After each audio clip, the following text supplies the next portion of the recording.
Ladies and gentlemen, I'm here to tell you that it's for once not hot as in the Syracuse, New York area, man. For your Sunday, June 7th, 2026, it's actually in the 60s, upper 60s. Kind of damp and rainy, but still. I'll take anything at this rate more than hot ass freaking ungodly temperatures. Not only ungodly, it's going to upper 80s, lower 90s, but still, you get the point, obviously. Enough weather talk in this podcast, shall we, people? Anyways, what is going on, everybody? Welcome to episode Lucas E. Allen 1080 on YouTube and all audio platforms. Lucas E. Allen Show, which is WWE Monday Night Raw, June 1st, 2026. I know this was 6 days after Raw, and obviously now get into this review. I'm freaking crazy to say at least. As always, follow me on social media, Twitter, Instagram, and TikTok. I'll say Zach Cyrus. Watching today's podcast on the YouTube channel, hit the like button today's podcast. Hit the subscribe button, done so already. Turn the bell for our post notifications, missing uploads for our YouTube channel. And always feel free to leave a comment as well. Thank you, my WWE Monday Night Raw, June 1st, 2026 review on today's episode. The Lucas E. Allen 1080 on YouTube and all audio platforms, Lucas E. Allen Show. Watch on Spotify, who's speaking of the devil.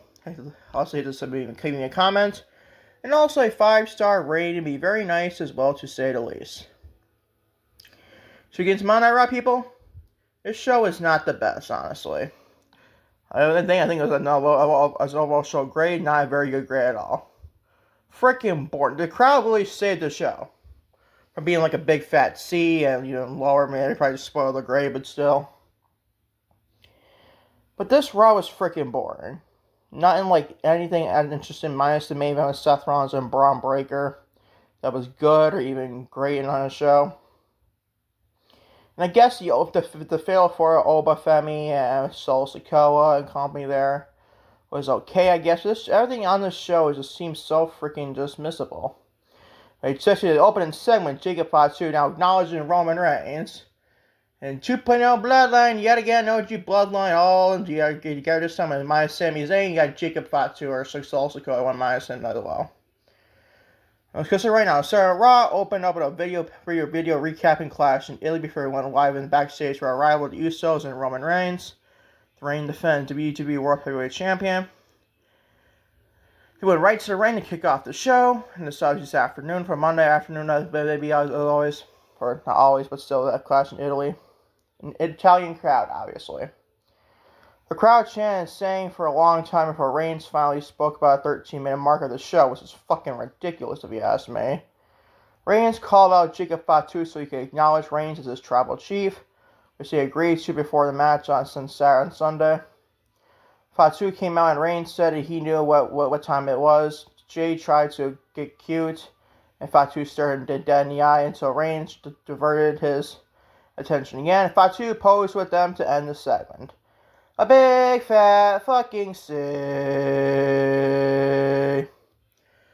Don't like Jacob Fatu being the OG Bloodline, people. Don't like Empire is set up. Oh my god, you get this, people. Attention, OG Bloodline versus MFTs for War Games.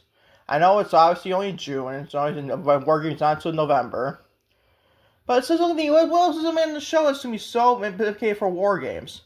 Well, they don't do War Games at all with this year, which I hope they do not, but I think they are going to say at least. I already do a 5v5 elimination style match with these two factions or whatever. But here we go, the MFT's probably against the OG Bloodline, people. God help us all if that is the case. Main event of Survivor Series War Games this year for 2026. Fucking boring, I know. In this segment, I couldn't care about this either. A big fat C is your grade, honestly. On to Oba Femi. He defeats Solo Sikoa in the first match on the show, and Carmelo Hayes and Penta, the ring defends WWE Men's Intercontinental Champion. In the first round, the King of the Ring tournament, it was Oba pinning Solo Sikoa. This gets a B-. Second best thing on the show, believe it or not, is the Solo Sikoa match. And he's getting against Oba Femi and Carmelo Hayes and Penta. But right outcome, having Oba win this match, and how is he going to King of the Ring? I know people might say, oh, about like Carmelo Hayes going far in this tournament, or even Penta. Well, Penta's the IC champion, people. He ain't going to go far in this tournament. Nor I think Solo Sikoa, the women's IC champion, is going to go far. Now, Triple H is not going far in the women in the U.S. tournament either for the King of the Ring 2 and the SmackDown bracket. Or the right side of the bracket, whatever, people. It remains to be seen. But this match was decent. I didn't really care as much as like some things like anything else. But then again, it's the second best thing in the freaking show. It's an Oba Femi match, so I'll figure. It's a B- to say at least. A very decent match and a solid match, I guess, to say at least. Right outcome of Oba Femi win this match, so I feel in all honesty. On to Solo Sikoa, the reigning defending now WWE Women's Intercontinental Champion. Came out to the break for the first time official interview as a Women's Intercontinental Champion. Kathy Kelly was there to ask if she felt being a champion. Being the champion. As the crowd chanted, "You deserve it." Ruka thanked the fans and for always believing in her. She also gave props to Becky Lynch for giving her a good fight as well. Now that's basically what your segment, people. Nothing like interruptions or anything else. I don't want to care if there's another interruption on the show, but nothing like sink your teeth into Solo Sikoa's match. I've heard link on was like today on Twitter and stuff like that. Or apparently Lyra Valkyrie's the first challenger for Solo Sikoa's Women's Intercontinental Champion. I don't mind that, honestly. Kind of makes sense too with Becky Lynch not being a champion anymore and stuff like that. And obviously Becky had a stipulation going around a Solo Sikoa where Lyra Valkyrie, obviously. Back in like 2025, there's SummerSlam, obviously. So I don't mind that her being the first challenger for Ruka. She's not gonna beat Solo Sikoa. Lyra Valkyrie is not gonna beat Solo Sikoa, especially being a tag team with Bayley. But I think that'll be a fine match for her first opponent for Solo Sikoa. It's a very fine match if you ask me.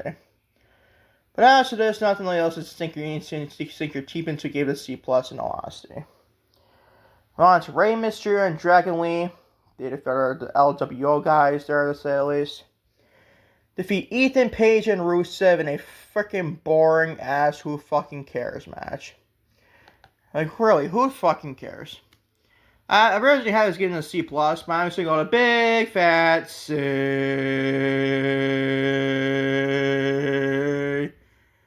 I get it, Rey Mysterio is going after Men's Intercontinental Championship, but you have to be able to really pin Ethan Page here. Did you really have to? No, the answer is you didn't have to at all. In this match, I couldn't care about any means necessary at all. It was mad. It was just a match, tag team match, and a very terrible outcome of Ethan Page getting pinned here. But I know Rey's going after Men's IC title. I'm going, that's fine with me. We can pin Rusev or somebody else here. I don't know. Whatever, people. Whatever. As you can see, nothing's happening on the show. Is there anything you can sink your teeth into? A freaking boring ass Monday Night Raw show. It was freaking boring. What do you want me to say, people? What do you want me to say? We're getting to one good thing in a little bit in 2 segments from now, but still. On to Iyo Sky, who defeats Giulia, Roxanne Perez, and Lash Legend in the first round matchup in a women's first round match in the Queen of the Ring tournament. Gave us a C+. Very fine match, though. Just I don't like Giulia taking a pinfall L in her backyard in Italy, I think. She has ties to Italy, one or the other. I think she's actually a part Italian, I think, honestly. So yeah, get pinned here in this match against Iyo Sky. You might say that's not bad, obviously. I kept getting pinned by Iyo Sky. It's not that bad. It's pretty good if you ask me. Iyo Sky is one of the best pro wrestlers in the freaking world, male or female. I'm not saying Giulia even have to win this match. You couldn't pin your Roxanne, who takes a lot of L's as it is, or even Lash Legend couldn't take it now finally, it's pretty fine. But I decided to pin Giulia in Italy. What an odd decision that is there, Hunter, Triple H. Definitely an odd fucking decision there, if you ask me. And it's the right decision when this Queen of the Ring, he's going to the finals in the Queen of the Ring. I have actually my predictions up obviously in this channel, or YouTube and Spotify. I had Iyo Sky go win the whole thing against Becky Lynch in the finals. On the left side of the bracket is Becky, and the right side of the bracket is Iyo. That's my odds on fair, but you have to pin Giulia here. The answer is absolutely frick no, if you ask me. Terrible booking decision there, if you ask me, to say at least. I'm not saying Iyo Sky's a bad creative decision. I'm saying pinning Giulia was definitely an odd, dumb decision, if you ask me, from Triple H there. Yeah, we get to Giulia eventually in SmackDown, and she turned on Kiana James in her Queen of the Ring tournament match. Discussed on the Friday episode of our Friday Night SmackDown review, obviously, coming days from now, to say at least. But this gets a C plus to say the least. One of the main events, you only level 11.5 minutes and 10 minutes on Spotify about this main event show. It's not a main event, obviously, people. Nothing can sink your teeth into. Usually, Raw reviews are probably like 17 minutes at the lowest. This review might be like 15 or even less minutes, honestly, in this episode, obviously. Because nothing happened on the show that was so meaningful, minus this main event match here. Even this, we ever seen this match already at Backlash. Seth Rollins in the main event defeats Bron Breakker, like I said in the main event. This gets a B+, by far the best thing on the show. Rollins is great. I think they're going to probably do a Seth Rollins and Oba Femi finals. It could be a Rollins and Breakker finals too. But honestly, no, I lied, because Breakker got eliminated on SmackDown. What am I freaking talking about? By Dominic Mysterio. But I did predicted that, obviously. I predicted Dominic Mysterio winning that match, and I am getting creatively right there. I have to say, I like that decision. I think WWE was going to go on in that round. You get an easy L for Oba on his way to the finals. Easy W for Oba on his way to the finals of the King of the Ring, obviously. But this match was pretty good, though. Gave it a B+, by far the best thing on the show, particularly even close, people.